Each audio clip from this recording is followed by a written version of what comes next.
समझिए। ठीक है, हम इस देश को एक अखंड मैं रखना आऊंगा चाहते हैं। कांग्रेस आम आदमी पार्टी से एक जवाब ले लेता हूं, फिर आपके पास जाऊंगा मैं। विक्रमजीत पासी, ये जो आप बोल रहे हैं कि कांग्रेस को लेकर और ये सारी चीजें जो हैं, सीधे तौर पर बीजेपी के प्रवक्ता आपसे सवाल कर रहे थे मोहित पांडे जी कि क्या ये वाकई आम आदमी पार्टी की लाइन है?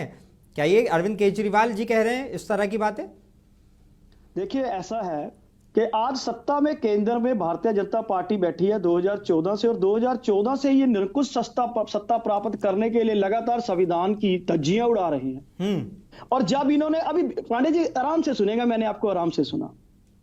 अब इन्होंने जब चंडीगढ़ तक में खेला किया, सबने देखा कि इनका प्रिजाइडिंग ऑफिसर कैमरे की तरफ देखता था और वोट काट देता था। सुप्रीम कोर्ट ने कहा कि वहां संविधान की हत्या हुई है। कांग्रेस ने जो पहले किया वो हम देखते हुए आज इनको करने की इजाजत दे देते, इसलिए इंडिया अलायंस बना था।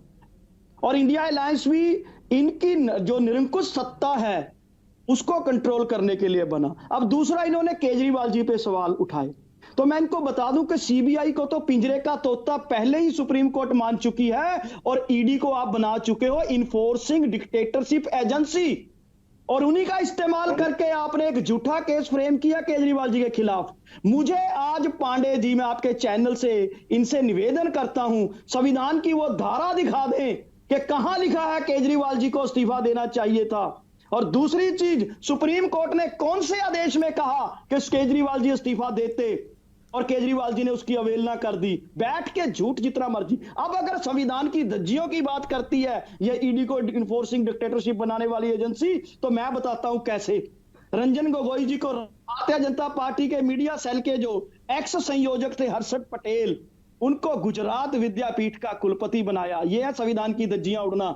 गुजरात दंगों की जांच में मोदी जी को क्लीन चिट देने वाले आर के राघवन साइप्रस के हाई कमिश्नर बनाए।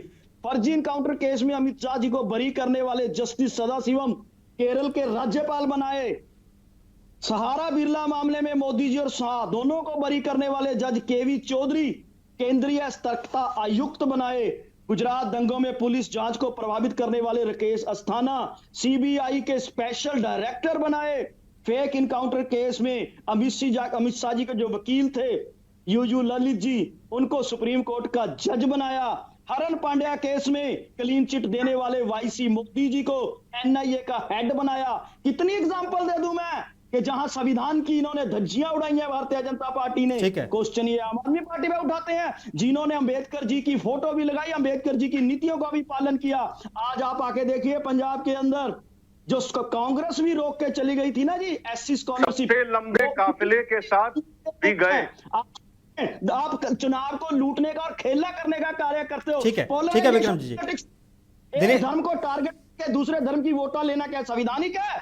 पोलराइजेशन पॉलिटिक्स क्या संविधानिक है? अगर क्वेश्चन उठते हैं, अगर कांग्रेस की तरफ क्वेश्चन उठते हैं तो बीजेपी की तरफ उससे भी ज्यादा क्वेश्चन उठते हैं, क्योंकि ये दोनों पार्टियां, मैं फिर कहूंगा, निरंकुश सत्ता चाहती हैं। ये लोकतंत्र की हत्या चाहती हैं, संविधान को अपने मुताबिक ढालना चाहती हैं। इनको संविधान की ठीक है विक्रमजीत पासी, और सुप्रीम कोर्ट ने कई बार ऐसे फैसले दिए भी हैं। ठीक है दिनेश जी, क्या कुछ कह रहे थे?